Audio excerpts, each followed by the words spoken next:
Start recording. Okay. Yeah. Good. Great. All right. So there is no microphone. So unfortunately, I wanted to give this talk in a kind of relaxed way. No, but it's welcome. I kind of wanted to give this talk in a relaxed way, so now it's kind of strange. Loud. I hope you don't mind. What I'm doing is, really, I'm going to be talking about introducing to these people. Great. So,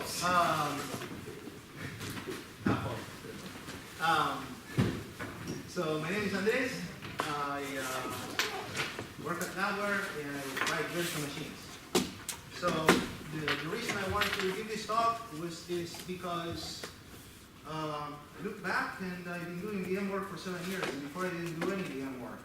And it's interesting work, it's challenging work, it's rewarding work. I had to learn a few things, and in the interest of those that I follow behind me, I thought I'd summarize some of the things I learned along the way that I think are worthwhile. So, your typical VM project, right? How does it look like when you get one of those?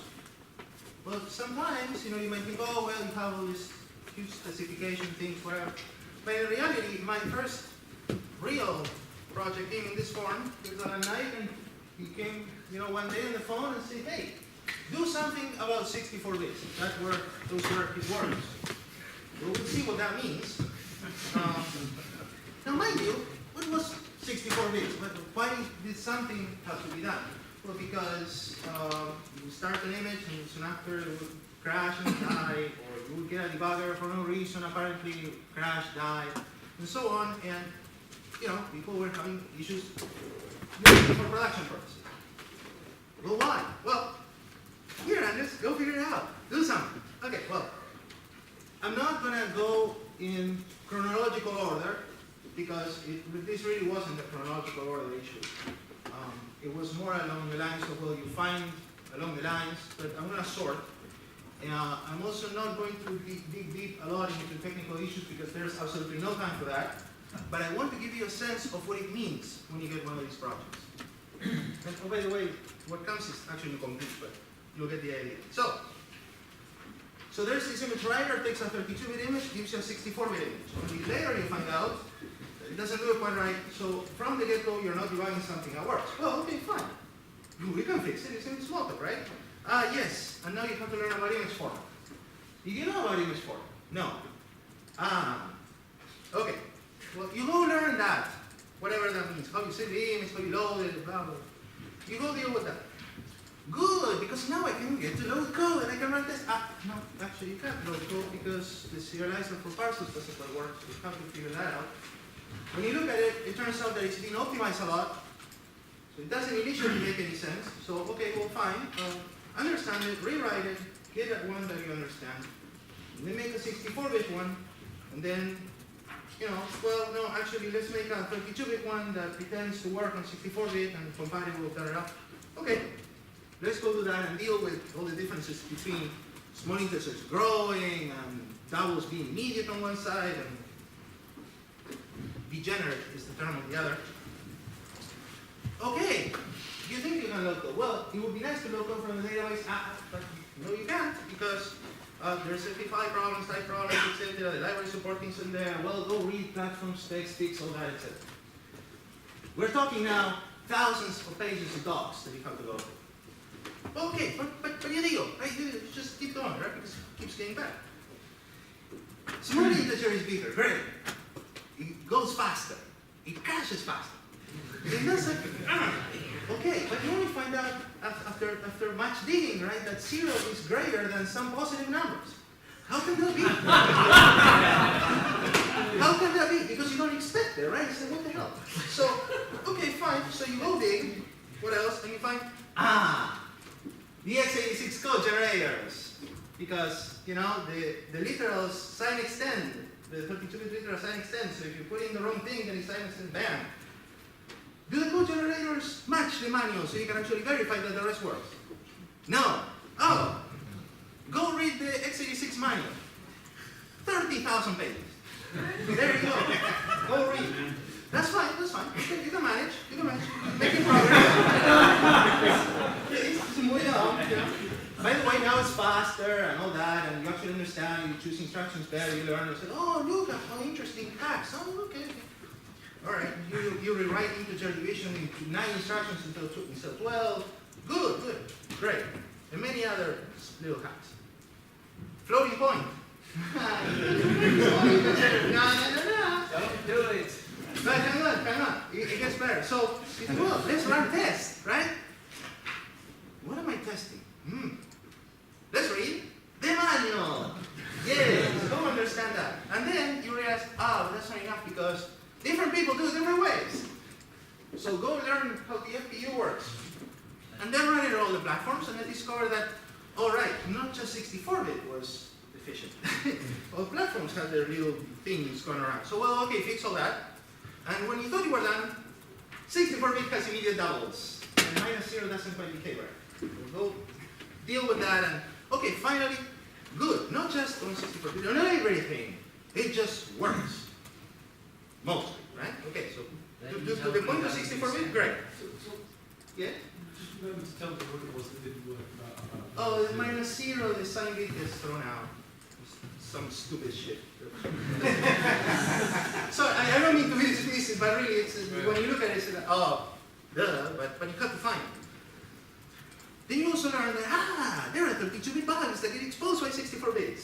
I'm not going to go too much into the details, but there were these primitive methods that have two pointers at the end. One resumes the primitive, one returns from it, and because there was an alignment bug in 64 bits, you would choose restart instead of return, right? So you pull a primitive, and instead of returning, you restart the primitive, and you restart the primitive, and you restart the primitive. Except, most of the time it worked, because the primitives in which this happened had another bug that made it work. So first you find that, oh, why does it work some of the time? Oh, because of this bug. Fine, let's fix it. Now it breaks every time. Great. Awesome. And then you fix that. And then for 64 bits, right? And then you realize, well, then you get this panic feeling. It really feels panic. You said, Yes. oh, but come on, 32-bit has the same problem. And I've never seen a bug happen, but I know it's broken. Okay, well, let's fix it before it breaks. So, then you find other problems like pointer aliasing, that's, C details, whatever. But basically, you can't have, in modern C, you can't have 2 pointers of different types pointing to the same address.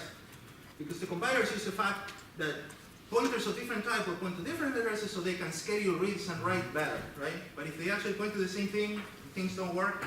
You find that, oh great, okay, good. How do you find what to do? You read C99, and you read the compiler manuals. GCC at least 660 something rather. And then there's the actual crashes, right? And then there's the thing that actually crashed. GCC, there's this thing where they read the instructions they issue to read bit fields can read outside the boundary of the bit field. So if you have a bit field against a memory bound area, well, it's simple. So you have to fix that. And then there's the ABI violations, blah, blah, blah. And of course, the garbage collectors are broken. So, right? Do something about 64 bits. On first exposure, too, right? Oh, here. Hey. Okay, so messing with all this took 22 months, right? But mind you, when you're doing it, it doesn't feel like this. It feels more like this. That's how it feels like. So, lesson number 1, the scope of problems is much wider. Way wider. Because also in this VM, everything touches, in most VMs, everything touches everything, right? So you touch here, and now you're like in the Wikipedia of the VM, right? So there's other, so that's one. Speaking of the GC, I end up having to spend quite some time in this to, get it robust. So, so there's this very interesting paper by David Bacon. He wrote it in 2004, and he says every efficient GC is a hybrid of reference counting and tracing. And that's because there's basically 2 families of garbage collector algorithms. One that trace, and those are very good for when there's a lot of garbage, right? And ones that do reference counting, which are rather good for when there's little garbage, because of how they work and how much memory you attach and things. And so if you can combine them 2, then great. So, now, my you, these two algorithms, you can certainly imagine. Let's prove that tracing works. Well, you know, by induction, there's some arc stuck, and of course, you push more and you deal with the overflow. Yeah, that's fine. Simple proof. But the problem is the details. That's what it is. So, generally speaking, very briefly, here you have the new space and the old space and parm space. So, in new space, you create all objects there, but of course it fills up, so you have to scavenge over to old space, and of course that fills up with garbage, so you have to garbage collect. But in those cases, because these things are rather big, you want parm space. So you have all these objects that you know will never be garbage. So you don't scan those, and so that speeds up old space, and that speeds up the other thing too. But of course, if you want to scavenge new space, which is about, say, 2-3 megs, it turns out old space is about 500 megs. You don't want to be scanning 500 megs to figure out what's in our garbage there. So you introduce a reference table, also known as reference count. So here we see reference counting to speed up a tracing algorithm. And when you want to collect garbage in old space, assuming parm is not garbage, and you do the same thing. Right? Here, very nice. Let's introduce the incremental garbage collector. So, the incremental garbage collector, while it's running, will mark objects along the way. And meanwhile, you can run the collector a little bit, so it marks some stuff. It remembers where it is, and then the Smalltalk program keeps running, keeping in mind that IntGC is running, right? So whenever you put a write in certain places, you have to mark bit, blah, whatever, right? So when you scavenge, you don't want to mark the stuff in new space because most objects are young, so why bother? So you're going to segregate in the number table the things that are marked from the ones that are not marked. And so when you tenure something in new space from tracing a reference that was marked, then what you tenure inherits the marker.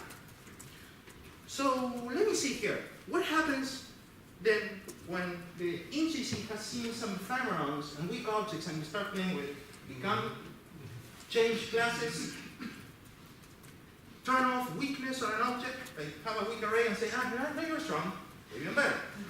It was a strong weak array, now you're weak again. And on, right? Whoa, right? And this is, you write tests for all this, right? And that's when you start finding out, hey, doesn't quite work, and these things, Okay, so let's say you deal with all this complexity. There comes the class table. So, let me see. In the class table, right, like Elliot explained, the objects have a reference to a class via the class table, so they don't reference the class. So, if you had a new class over there, and all these instances are over here, and you could do that easily, like, class new copy, class copy new, whatever, right? Then, well, you don't put the objects in the remember table, because the objects don't reference, they don't have a class pointer. You put the class table in the remember table. The class table is weak. Okay. No. Okay, so it has to be strong. Fine. It's tenure anyway. Right? But you can still get the scavenger to tenure classes unmarked, and then the classes get thrown out. So you deal, you manage, right? But now also we see that so lesson number 2. It's not just that there's a wide scope. Every branch is very deep. And it keeps going and going and going. And when you thought you were kind of done with all this, then you realize, there's more problem. Completely different family of problems. Because this program also is a C program. So now you import all the wonderful properties of C into this. And, look, it happened to me, so please don't feel bad. I feel kind of embarrassed that it happened to me years ago, but hey, when I was a Smalltalker, I didn't even care about C, right? And I used to just freely, like, hey, fine. Let's ignore C.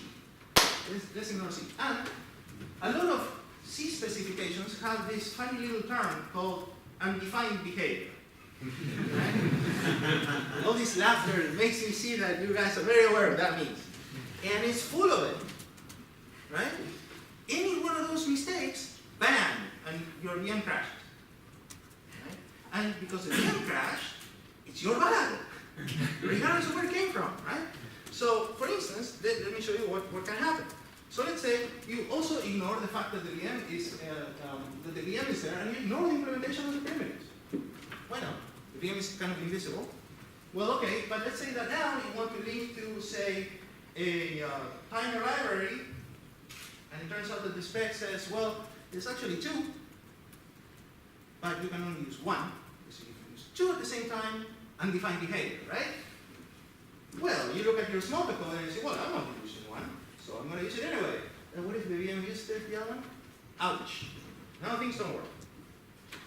Now, let's ignore also the fact that there's operating system and C libraries. Unfortunately, you have to talk to these things. You know, you want a window, you want to write a file, things like that. Well, but if I don't pay attention to that, now my code is non-portable. And worse, it might appear to work, right? Because I don't know, I just copied some .h file, put it in an FFI thing, and by accident I said that a pointer was a 32-bit integer, and now I upgrade the symmetry 64-bit, and ouch, things don't work anymore. Right? And the other family of problems is I also can ignore how FFI works. Because unfortunately, if you go read the specs, not a fun thing to do, but if you do, because you care that it works, you'll find out that many things like malloc, memset, memcopy, open, bind, connect, receive, send, blah, all these things can be macros. And you cannot call a macro from an FFI. Well, fine, yes, I know. You can go through the .h files, you can inline the implementation of the .h file for your platform in FFI, but now your code is not portable. Because you're not portable, then it doesn't work. And now you bought yourself a huge maintenance headache. Moreover, there's the temptation to call things from C as if you were writing C, but it's not. So for instance, if you call getLastError on Windows, as a result of some API call that failed, well, why do you know that between the time you call the function that failed and between the time that you call getLastError, that the VM itself didn't call getLastError and loop the value that you want. So now you get random behavior. All of these things, by the way, become VM bugs, right? So this is raining on you. And because it's raining on you, you know, you can't work. That's the problem. And now you can't work. Why? Because everything is an emergency. And every of these emergencies bring you back to that star field that I told you before. And swapping in and out large sections of that from your head takes time. And it's kind of inefficient to do that, to make one line change. Okay, let's forget that, and now go study again all these 2 weeks worth of stuff. Oh yes, good, I fixed 2 lines of code. Oh, let's forget again. Nah, it doesn't work like that. And it just prevents you from working. It's extremely frustrating. You don't need it. And the thing keeps crashing, right? So it needs to stop. So when I joined, back then, 7 years ago, it was this guy. He had an interesting thing to say. He's that guy. He probably is the #1 culprit that I became a VM engineer proper. Well, I think proper. It's Peter Hatch. And he pointed out in one of his trainings, hey, this code is getting so much in our way that we can't work. So let's stop for a moment, take a look at large chunks of this star field and reduce the number of stars, reduce the number of lines, reduce the number of dependencies, and remove obsolete, incorrect, or things with undefined behavior, or incomplete. Let's remove it. Let's get out of the way. So you don't get to deal with them, and they can't crash anymore. And next time you need to look at things, you're looking at less. So more stuff fits in your head. So in the long run, you win. And that's what we did. But of course, well, how did it go? Well, this is how it went. This is a graph of lines of code over time, or HPS. And they joined about there where the color changed from 2007 and on. And it dropped a lot. 35% of code went away. And not just moved to an obsolete directory, no, more like SVN, RM, and commit. Bye. I don't see you ever again, goodbye. It's a monstrosity, right? 130,000 lines of code or so. So, so where's Yoshiki or Barrett?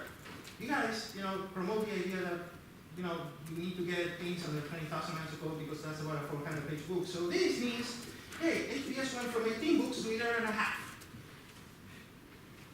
Not as spectacular, but yet significant. Not as spectacular by 20, but still significant. It makes your life easier. And here's the other interesting thing. You actually get more stuff done. So here you see the delta in red or green. and the number of tickets closed. And look, if you delete, you get more stuff done. And to make sure all these things that we fixed did not come back, I wrote myself more than 10,000 tests. So when they run the reveal, and they don't fail. So isn't that nice? It's hey, I can make stuff, I can change stuff, that's okay. Because I have this set of tests that test everything floating point, that test everything become, that test everything garbage collector, that test everything primitives, and on and on and on and on. So now you can work, right?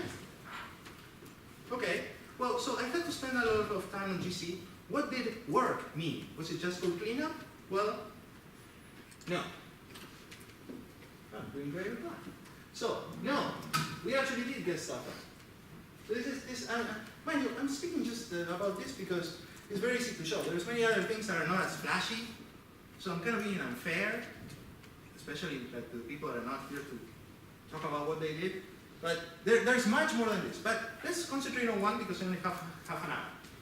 So this is what happened with garbage collection.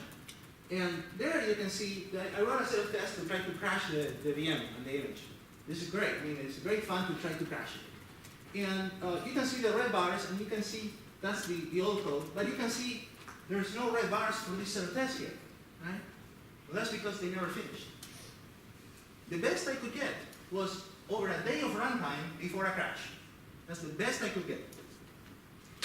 When I was done with 771, that thing that didn't finish in over a day finished in 73 minutes, no crashes, and no assertion failures either. Now, just silence from the video.